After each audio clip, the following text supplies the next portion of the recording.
game one in the books. Thoughts? And I know we're going to talk about looking forward. We're going to look back and how backward takes us forward. Well, what I can tell you is the story of what we talked about this morning, and then we're moving on after today. So we did watch film. Obviously, the coaching staff watched film and tried to digest how we lost, why we lost. And I think you can give credit to Houston. I mean, they came out there fired up, yes, but I think our play wasn't as sharp as it should have been.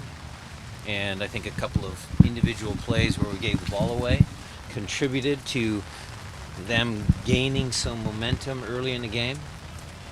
You know, we discussed some tactical stuff about, you know, whether we just play in the other opponent's half early in games. So good conversations amongst the coaching staff and good conversations with the players, getting their feedback, and we're going to move forward. Montreal, speaking of the midfield, Montreal has decent midfield. You begin to talk about that. You must have this one. Well, I would match up, you know, Clint, Ozzie, and Roldan against most midfields in our league. They obviously have three very experienced guys in the middle of the park. You know, Piatti and Oduro on the wide channels, and I always butcher his name, Monescu up front. But you know, it's a good squad. It'll be a tough match. So yes, who can control the midfield on a big field is always going to play some part in the game. What were your thoughts behind Gustav's performance at right back? It was good. Again, for, you know, being a guy who just coming and filling in, I thought he was steady. How is Fisher looking now? Better. You saw him out there. He's running around, fully healed from the concussion protocol. I mean, he finalized that concussion protocol on Friday. And so how much was his fitness an issue? Because he wasn't really able to fully train. Well, that was one of the reasons why we kept him out.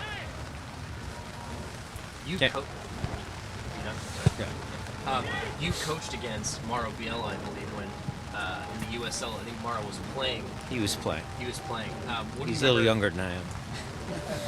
What do you remember about him? Maybe his style as a player, and how that's maybe translated into him as maybe head coach. I don't know if I can remember all of Mauro's character traits from that long ago, but what I do know is there are some similarities between their franchise and our franchise. There were two very good USL franchises for many, many years, throughout the A-League even.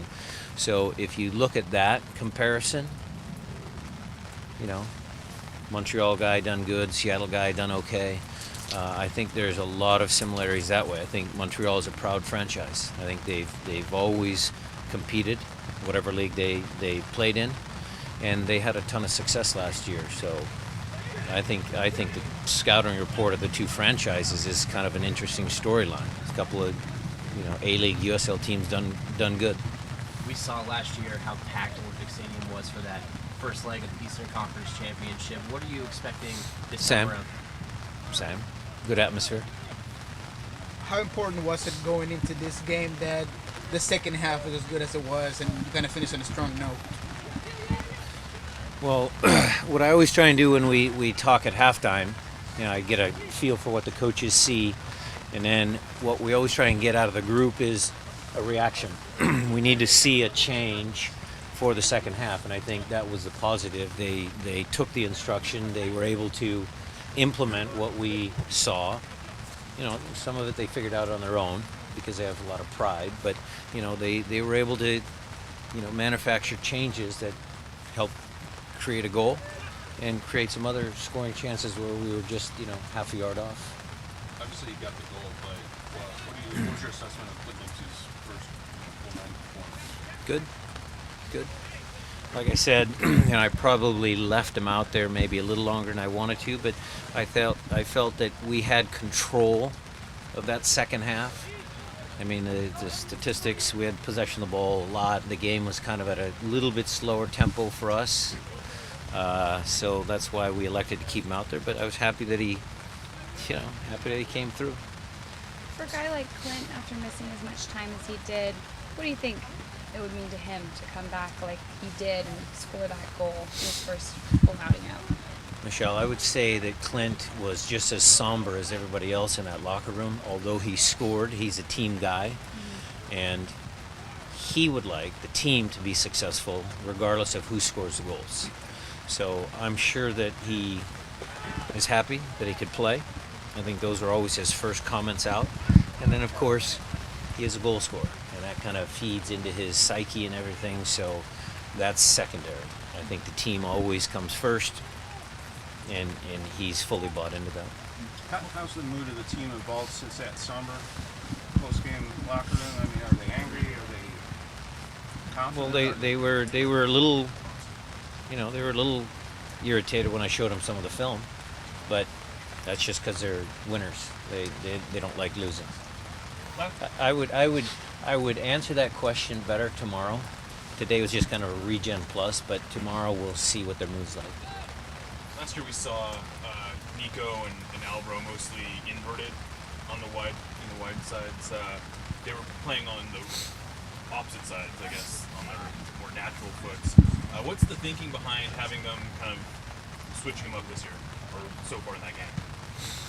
The idea behind that was, Flaco sometimes when he gets down on the left is not comfortable crossing the ball with his left foot. Nico has played there at Boca for his national team on the left. I wanted to get someone, since Gustav was not an out-and-out, up and down the line type of guy, Flaco likes to stay out wider. Nico, you see, always comes inside. So we wanted Flaco to stay a little bit wider.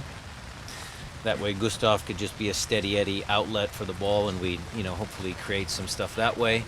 And Nico on the other side coming inside, allowing Joven to get forward.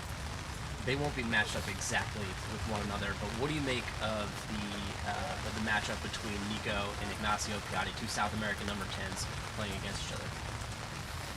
Well, both of them make from wider positions, so you could say maybe they're not true number 10s in that sense, where they line up on the field at kickoff. Two exceptionally talented players. Both of them are integral parts of their team. So for all the soccer purists, it is certainly a thing of beauty to watch sometimes the things that both of those players can accomplish on the field. Do you think the bounciness of the turf at the Olympic Stadium ever causes the game to be played more aerially than it otherwise might be? The field will play a factor because it's something that we're not used to. Our turf is much different. Portland's turf, it's just a different style, so we'll have to get used to it. Yes, the ball bounces a little bit more, but it's just an exercise in concentration. We won't use that as an excuse or anything like that. It's actually better for them to think about the turf so that they concentrate more on their first touch and their passing.